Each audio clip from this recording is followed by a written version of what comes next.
رات کی تنہائی میں جب کوئی شاعر چپ چاپ چاند کو تک رہا ہو اور قلم کاغذ پر خاموشی سے چل رہا ہو تو سمجھ لیجئے وہ شخص یا تو عشق میں ہے یا فلسفے میں، اور اگر وہ شخص فراق گورکھپوری ہو تو دونوں میں ڈوبا ہوا ہے۔ سال تھا 1896 عیسوی، مقام گورکھپور، اتر پردیش۔ ایک ہندو گھرانے میں ایک بچہ پیدا ہوا جس کا نام رکھا گیا رگھوپتی سہائے۔ کون جانتا تھا کہ یہی بچہ آگے چل کر اردو شاعری کا وہ ستارہ بنے گا جو صدیوں تک چمکتا رہے گا۔ فراق کا مطلب ہے جدائی، اور شاید اسی احساس جدائی نے انہیں فراق بنا دیا۔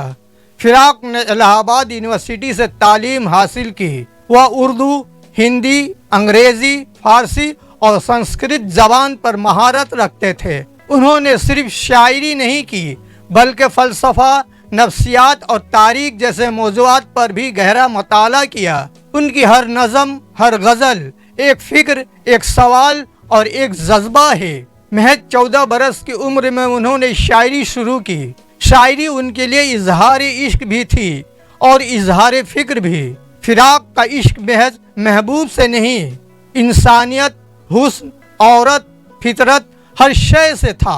ان کی شاعری میں عورت ایک صنف نہیں بلکہ حسن و روحانیت کی علامت ہے۔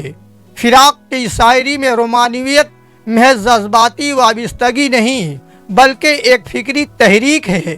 ان کی شاعری میں فلسفہ بھی ہے اور انسان دوستی بھی۔ وہ کہتے تھے، ایک عمر چاہیے کہ گوا رہیں ہم۔ یہ صرف شعر نہیں، ان کی زندگی کا منشور تھا۔ غالب اور فراق دو الگ دور مگر کچھ مشترکہ پہلو۔ غالب جہاں کائناتی سوالات کرتے ہیں، فراق وہاں جذبات کی باریکیوں میں اترتے ہیں۔ اقبال اور فراق، ایک قوم کی بیداری، دوسرا دل کی بیداری۔ فراق کی غزلوں کا رنگ نرم، میٹھا اور اندر سے بولتا ہے۔ نظم میں وہ علامتی انداز اختیار کرتے ہیں اور نثر میں ان کی تحریریں تنقید، تجزیہ اور احساسات کی آمیزش ہوتی ہیں۔ انہوں نے اردو تنقید میں جمالیاتی اقدار کو نئی زبان دی۔ فراق نے ہندوستانی تہذیب کو اردو شاعری کے ذریعے زندہ رکھا۔ ان کے اشعار میں ہولی کے رنگ، ساون کی بوندیں اور بنارس کی گلیوں کی خوشبو ہے۔ فراق نہ صرف شاعر بلکہ فکری انسان بھی تھے۔ انہوں نے کانگریس میں شمولیت اختیار کی اور جواہر لال نہرو کے قریبی ساتھیوں میں شامل ہوئے۔ انہوں نے ایک روشن خیال، سیکولر ہندوستان کا خواب دیکھا اور اسے اپنی شاعری میں پرویا۔ فراق کو شاعر جوش مظہرو جیسے ہم عصر شعراء نے ہمیشہ استاد مانا۔ انہیں گیان پیٹھ ایوارڈ، پدم بھوشن، ساہتیہ اکیڈمی جیسے اعزازات سے نوازا گیا۔ ان کی کتابیں گل نغمہ، رنگ و نغمہ، بیتی باتیں آج بھی اردو ادب کے خزانے ہیں۔ کیا آپ کو معلوم ہے فراق کو نوبل انعام کے لیے بھی نامزد کیا گیا تھا؟ ان کی شاعری کا ترجمہ انگریزی، روسی، چینی، فرانسیسی اور جرمن زبانوں میں ہوا۔ آج کے نوجوان اگر فراق کو پڑھیں تو ان کے سوالات، جذبات اور تنہائیوں کو ہم آہنگی ملتی ہے۔ فراق کی شاعری صرف ماضی نہیں، ایک مسلسل حال ہے۔ فراق کی شاعری میں صوفیانہ خاموشی ہے، ایک وجدانی بہاؤ ہے۔ چند اشعار سنیے۔ تم میرے پاس ہوتے ہو گویا جب کوئی دوسرا نہیں ہوتا، رنجش ہی سہی دل ہی دکھانے کے لیے آ، رنجش ہی سہی دل ہی دکھانے کے لیے آ پھر سے مجھے چھوڑ کے جانے کے لیے آ۔ یہ ایک داخلی کائنات ہے جس میں ہر عاشق خود کو پا لیتا ہے۔ فراق گورکھپوری کا انتقال 3 مارچ 1982 عیسوی کو ہوا۔ انہیں الہ آباد میں دفن کیا گیا مگر وہ دلوں میں زندہ ہیں، لفظوں میں چلتے ہیں۔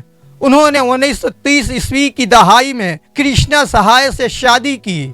ان کے خاندان کے کچھ افراد آج بھی دہلی اور الہ آباد میں موجود ہیں، جن میں پوتے، نواسے شامل ہیں جو ادب سے وابستہ یا علیحدہ شعبوں میں سرگرم ہیں۔ فراق گورکھپوری صرف شاعر نہیں تھے، وہ ایک عہد تھے، ایک رویہ، ایک جمالیاتی تحریک۔ اردو ادب کی تاریخ میں ان کا نام ایک ایسی روشنی ہے جو ہر آنے والے شاعر کو راستہ دکھاتی رہے گی۔ زندگی کیا ہے؟ عناصر میں ظہور ترتیب۔ موت کیا ہے؟ انہی اجزاء کا پریشان ہونا۔ ایک ایسا شاعر جو صرف اشعار نہیں کہتا تھا بلکہ دل کی دھڑکنوں کو زبان دیتا تھا، وہ جس نے عشق کو، جدائی کو، حسن کو، درد کو، ہر احساس کو اس طرح شعروں میں باندھا کہ صدیوں کے بعد بھی لوگ اسے پڑھتے ہیں، سنتے ہیں اور دل کی گہرائیوں میں اتارتے ہیں۔ فراق چلے گئے مگر ان کی غزلیں آج بھی فضا میں گونجتی ہیں۔ وہ تنہا نہیں تھے، ان کے اشعار آج بھی لاکھوں دلوں کے ہمراز ہیں۔